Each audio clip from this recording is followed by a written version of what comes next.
What up, man? It's your boy RJ Payne. You are now tuned in to Philly F.A.M.E. Payne.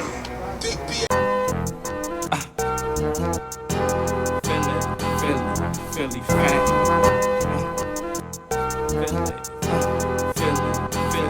Philly F.A.M.E. Alright, man. RJ Payne, we back once again, man. What's poppin', man? What's poppin'? Right. It's been a nice little minute since our last, go around. It was about 2 years ago. We was talking about off camera and all that. Absolutely. And we saying like a lot has happened from that time till now. You know what I mean? Like at the time when we got you, like you was first starting on the trajectory that you on now. Basically, you starting to roll.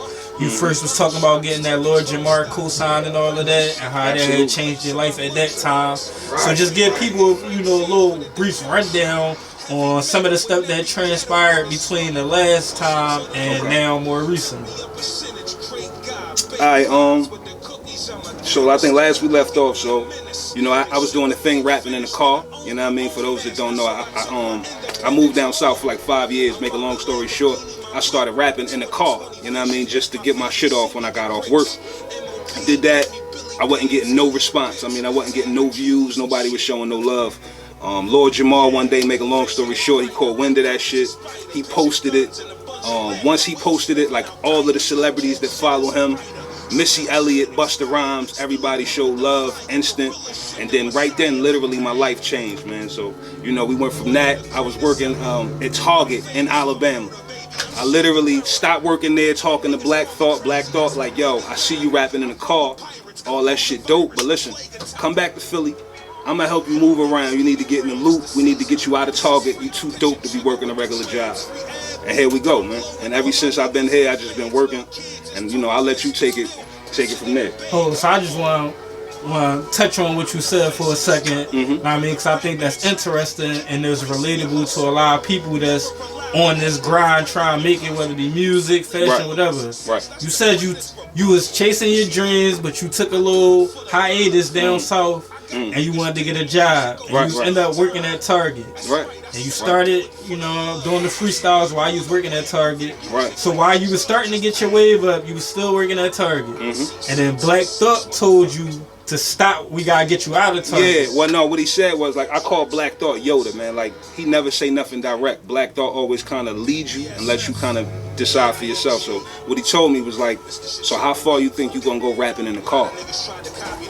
I'm intelligent, so I'm like, all right, Black Thought he's trying to play me basically in a dope way. So I'm like, well, what you mean? I don't know nobody. I'm down south. What I'm gonna do? I'm gonna get to Philly, where I'm gonna stay at. He was like, well, look, when me and Quest was coming up, he was like, we didn't know what we was gonna do. We didn't know where we was gonna sleep, what we was gonna eat. He was like, you gotta figure that shit out. Next thing you know, man, I made my way. I came to Philly. I did everything, man. I slept on floors when I first got here. Like I'm talking about literally, I might go hang with Black Thought and be with him shooting a commercial like for the NFL and go sleep on my homeboy floor, you know what I mean, that same night. So like I grinded my ass off and I worked to get where I'm at, bro. I worked real hard to get here. Alright, that was definitely, relatable for a lot of people on the grind trying to get their foot in the door some kind of way, you know what I mean? So in the mix of you grinding, rapping in the car, relationship with Black Thought, you getting the cosign from Lord Jamar, and then you getting more and more cosigns from seem like all the legendary rappers from the 90s and all of that. Right. And then next thing you know, you got the situation with Griselda, BSF and all that. Right. So speak a little bit on that situation. Go ahead. It's a lot. Yeah, it's a lot. Make a long story short, so like I said, this is while I'm here, in Philly at this point, I'm making my way. I'm rapping. I'm still kind of doing the freestyle shit, but I'm really now making music. So a friend of mine was already doing the road management for Westside Gun in Conway, my man Malek, and he from Buffalo. So he kept tapping in and was like, yo, you need to be with Griselda. I'm gonna try to get you with the family one day. I'm like, yeah, that's dope. You know what I mean? Whatever. Like I'm treating it like everything else. Like if I get it, I get it. If not, I'll be cool. So I kept grinding. And then I got a call one night randomly from another cat. Had nothing to do with them, my man PR Dean. And he like, yo, I was just talking to Benny the Butcher. He's like, Benny's starting his own label. He was like, and Benny said you would be dope if you came to his label. And I was like, get the fuck out of here. Like, I'm a super Griselda fan at that point, still a fan. But at that point, I was an OD fan. So I was like, wow, that's crazy. So me and Benny, we patched in. And we literally was just like, yo, we gonna do business. And from the moment that the fans saw us together, my life changed again. That was a whole nother level up, man. And then once I got with them, they signed with Jay-Z, Rock Nation and all of that shit. So, man, just being a part of that affiliation of Jay and Eminem, that shit took me somewhere else that I can't even explain to y'all. From coming from a DVD era, anyway. Right. So you never actually signed paperwork with them? It's basically like an affiliation, like cosign type situation. Since I got into this, people like Pete Rock, Black Thought, Lord Jamar, they always told me like, yo, be smart. Don't sign with the first person that comes to you. And even when you think about signing, never just sign because you think you're supposed to. So it was like with Benny, the time that we were supposed to sign paperwork, we didn't get to because they was popping with Rock Nation and all of that. And then I'm over here, I'm on Eric Sermon's album, I'm on K Slay album. So it was basically like we're all making moves in different directions. So by the time we got ready to do real paperwork, I was in a different space. So I required different things, and there were certain things in the record deal that I wasn't willing to part with. So, you know, that's still my guy, but I just learned I can't give up everything in business. You know what I mean? Right. So you pretty much, just for the record, you strictly independent. I mean, doing your own thing 100%, at this point. 100%. Your own pretty much label. You talking about you got your own artists and all that. We're gonna get to that a little bit too. I mean, but before we get to that, I just want to touch on this a little bit too. Based on the story of you going from rapping in the car, working at Target, to getting all these different cosigns and stuff like that from legends like you said, Black Thought, Lord Jamar, Redman. I seen you was on stage with Redman. That's my guy. Shout out to Reggie. I mean, I see you running around with pretty much all types of people. I mean, anybody you can think of. And then more recently, you just get the biggest cosign, one of the biggest cosigns up to this point. You know, where Lil Wayne was interviewing Eminem on this radio, Young Money Radio that he just started recently. Say that shit again, man. That feel good for a Philly rapper from the DVD era to have who talking about him. Can you say that shit one more time? It threw me off when I watched it because he was talking about rappers. Eminem was talking about rappers that he fuck with right now. Like I think Lil Wayne asked him a question about who you listening to and who you like right now. He was naming like rappers that everybody know, and then he threw your name and then mixed with them niggas. Like he said your name like you one of them. I mean, I think he's talking about saying like YB and Corday or something like that. Right. It was like Kendrick. RJ Payne. Yeah. And then what made it even crazier was Lil Wayne started talking like, yeah, I know RJ, man. Yeah, he used to rap before. They started rapping there again. So he was talking like he do. So just explain that whole situation, how that was for you. I'm sitting at home just like normal. Like, bro, all I do is work, bro. Like, I sacrifice a lot. Like, when everybody be chilling, and I mean this shit, when everybody be chilling, booed up, bro, I'm really working. 4 in the morning, I'm working. 7 in the morning, I'm working. 9 at night, I'm working. Like, I really do this shit all day. So I'm working, and my man from LA, my man Paige Kennedy, he like, yo, random text. That's the comedian boy, right? That's my guy. Good dude too. And he's a big fan. Randomly, I don't know how Paige Kennedy became a fan, but he hit me and was like, yo, Eminem just said you his favorite rapper. So I'm like, yo, I'm smoking the L, chilling. I'm like, yo, get the fuck out of here. I text him back, whatever. He like, nah, Wayne and him talking about you right now. So I kind of blew it off like, whatever. 5 minutes later, everybody starts texting me and calling me. Same shit, like, yo, they talking about you now. I'm bugging. I'm like, yo, get the fuck out of here. I'm telling my homies, like, yo, I think it's for real. Twitter start going crazy. Facebook, I'm talking about shit went crazy. So I called my man Royce the 5'9", like, yo, Royce, is this shit for real? I'm like, yo, is Marshall talking about me? He was like, I don't know. Royce out the loop. So now I'm just stuck. Now I gotta just kind of wait.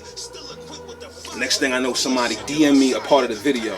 My nigga, I lost my mind, bro. I know you're looking at it like I look at it. Trust me, I already know we got the same eyes and ears to this shit. So how you looking at it? Who you fuck with? Well, out of like some of the newer dudes, like I always Joyner Lucas, Kendrick, and Cole come to mind. You know, immediately. Big Sean. Yeah, all day. I don't even look at Sean as a new artist. Yeah, that's true too. Yeah. Well. Yeah, but I don't know if you RJ Payne. Yeah, hell yeah, RJ, man. Yo, he kind of like had a resurgence like lately, and it's I You know, I know he's not a new artist, but man, he's a fucking animal, bro. He's like kind of like word to my mother in heaven. Like, I don't get emotional often, my nigga, but on some real honest shit, I cried like a baby, bro. Cause it feel like to know that a nigga work hard, and it feel like you wasn't crazy. Like, you know what I'm saying? Like, to know you believe in yourself and you might feel like it's not working, and then to see the biggest niggas in the world say, yo, you that nigga, that shit is like the ultimate confirmation, bro. So I can't explain it. All I can say is speechless, man. Speechless. Right. Speechless. Yeah, that was a hell of a cosign you could get from Eminem and Wayne, like two niggas who lyrical goats in this rap in shit, the same considered by a lot of conversation. people, you know what I mean? Crazy. So for them to say like, boy, nice with it, he an animal, I think that's what M say, he a fucking animal. M say he's a fucking animal. He named it, that's the title of my new album on the way too, man. Shout out to M for naming that shit. Like, I be all about marketing, so as soon as I heard M say it, I was like, alright, not only do I need to answer this, I gotta do it creative. So I immediately dropped a response to Eminem. 24 hours later, he seen it, Royce, everybody put it up, shit went crazy. I basically rapped on one of Eminem beats, took advantage of the shit, and that was titled He's a Fucking Animal. So that spawned the album, which is on the way. He's a fucking animal. So shout out to Marshall again, shout out to Wayne, man. Shit crazy, bro. It's crazy. And you mentioned Royce the 5'9". Speak a little bit on that connection and how you linked up with him, because I seen how it was crazy when you posted on the gram, like he had actually supported your music. Right. Now he bought your albums, bought a bunch of your shit, showed you love. This shit feel like a movie. Connected, so give him that story. It feel like a movie, bro. Like, again, I'm sitting in the crib working, and my web designer, she hit me and was like, yo, I think Royce the 5'9" just bought all your albums. I'm like, yo, get the fuck out of here. So like on my website, when you buy, I can see who bought it, you know what I mean, your address, I can see everything. So I'm looking at this shit to say Royce the 5'9" at Gmail. Now mind you, all my albums is like $20 or better. Royce bought 22 albums, my nigga, like cashed out. So I'm looking at this shit like, this shit say Royce, so now I'm bugging. I tweet like, yo, I don't know if this is for real, but I think Royce just bought my whole catalog. This shit's crazy. So the nigga tweet right back like, yo, it's my job. If you need anything, we got you out here in Detroit. And I'm bugging like, yo, get the fuck out of here. This shit is impossible, my nigga. So I'm a smart and quick nigga. So I hit my man Larry Tan. I said, yo, Roy said if we need him, patch in. My nigga, I put that call in. We was in Detroit a week later at Roy's studio, chilling with that nigga for the whole weekend, and the only thing I did was soak up game, and I kind of really developed a good friendship with Royce, man. I think it don't got nothing to do with rap. I can call Royce at 4 in the morning, and we just gonna chop it up. So honestly, my nigga, again, this shit like a dream, bro. It's like a dream, my nigga. Yeah, that definitely was a good look when I seen that too. Like you showed love, copped up, and then y'all connected and all that. Did y'all actually do some work together? Yeah, like, dog, we beyond work, like, yo, listen, this dude, you gotta understand, this is Royce, mind you, like, legend. This is Eminem's partner. We in the studio, he's calling other niggas, other producers, like, yo, I got RJ Payne in here, I need beats. Yo, I got RJ Payne in here, you should come through. Like, to see him excited about me just wanna make me work harder, man. Like, that's all I can say. I'm gonna be honest, at this point, with all of these cosigns, Royce M learning how to hustle and make money, my nigga, I don't need a record deal or nothing. I'm gonna make this money and I'm gonna retire happy, bro. Like, I'm the happiest nigga in the world right now, I'm gonna be honest. Alright, I want to switch gears a little bit before I get back into the music and all that, because it's something that you had posted. I think a lot of people could relate to it, might could get something out of it. Talk to me. You was like, you at this point in time, we in May 2020, you was like, in this point in time, you 5 months cigarette free. Oh, man. So it's a lot of people that been struggling with them nudies and all that. Right. I mean, so what made you do that, and what's keeping you going up until this point? At that time, man, like when I quit, I was still running around with Benny, and I would notice, you know, rapping on DVDs and all of that, I don't care how dope you think you are, that's cool, but when you got rock them stages, and you got rap in front of all of them thousands of people that don't know you, and you got to give your best performance, you realize how much them cigarettes fuck you up, you know what I mean? And it was a lot of times, we in Connecticut, I'm in Buffalo, I'm in places I've never been, and though the crowd is going crazy, I'm feeling myself wheezing, I'm feeling myself out of breath. So I kind of just told myself one day, like, yo, you know what? Every time I want to smoke a cigarette, I'ma just light up, you know what I mean? I'ma just roll up, and that's really what I did. Every time I got the urge, I just rolled up, and the next thing I know, it was a month, 2 months, 3 months, Now here we go 5 months in. Best decision I ever made. I breathe better, voice is stronger, and I got more money. You know what I mean? Gotcha. Alright, another little situation we in there was May 2020. You know, we going through the midst of the Corona. I mean, it's winding down now at this point because there's a lot, not a lot, but a few states that's opening up. Right. I mean, Pennsylvania about to open up real soon. They talking about. So I want to ask you, how, as an independent artist, if any, has the situation affected you being an independent artist? Yo, this is the best thing that could have happened to me, man. I'm gonna be honest. Like, I don't know if that's ignorant, rude, no disrespect to nobody that died or anything in this time, but I've made more money during Corona than I've probably made in my whole career. I'm gonna be honest. Like, when this project that just dropped came out, it was probably 2 weeks into Corona. And I guess it's because people can't do nothing but sit home. So my fan base that was already there, and then the fan base that was growing. When I tell you, when I dropped that album, man, PayPal looked like I was cheating. It looked like I did something wrong. Like, I kept looking at my PayPal like, how the fuck am I getting this much money? Like, I'm thinking, dog, it's got to be a cheat code. Something's wrong. Police gonna bust in, feds. I'm like, this can't be real. So, my nigga, COVID is the best thing ever. I think if you're not putting out music right now and you an artist, you don't know how much money your brand can make. You don't have a clue. Let's go. Got you. All right, so on that note, let's talk about the new music, the label situation, the artists. Like, give people everything that you got going on. Let them know everything you want them to know. All right, well, you know, shout out to my man, P.A. Dre, man. That's a good dude. That's my partner. He's my in-house producer. He been with me when ain't nobody believe, when wasn't nobody checking for me. Good dude. So me and him, we kind of just would always put the music out together. He would always give me the beats when I ain't had no bread. I mean, he would give me free beats all day. We put out these projects and we kind of built the fan base together. So as we built the fan base, I kind of knew I would want artists at some time, and I said, when I get a buzz big enough and the world is paying attention, the first people I want to sign is at least an artist or two from Philly, like before I go anywhere else. So I went and got my man Facial the Fever. Some people might know him as, we shorten that to the Fever. It's a problem. He's super fire. He from North Philly. I got my other man Sonny Black, same case. He's super fire from North Philly as well. I went and signed my man from Harlem legend, my man McGruff. If you're not familiar, do your Googles. The illest shit is McGruff used to rap with a guy named Big L. Big L, everybody say, is my twin. So to kind of have the person on my team that rap with the person that I look exactly like, some total weird shit. Then I got my man Stan Spit. That's the cat from Belly that got shot at the table, you know, with DMX in the conversation. So I signed them 4 dudes, and then with me, us 5. We're doing something amazing right now. So we haven't even started to put no music out. Like, I ain't putting nothing out with them yet. I'm just starting to work what I've been doing on myself on them. So now you're gonna see them more. You're gonna see I can't even tell you, but you're about to see a lot, just with all of us everywhere. And then the best part is my beat maker, like I said, P.A. Dre, he an MC too. Then my engineer, Vet Tracks, he a beat maker and he an MC. So it's like my whole camp is crazy. It's crazy. So really, I don't need nobody for nothing. I could do features just among my squad all day. We don't need nobody for nothing. Right. So on that note as well, go ahead and plug your website and all that for the people who hearing you talking about bought 22 of your albums and they might not have heard none of your music, so they could go cop up and show your site some support. Go ahead, plug your site, your Instagram, and absolutely. All that. Everything is I am RJ Payne, man. All social media, I am RJ Payne. Website is IamRJPayne.com.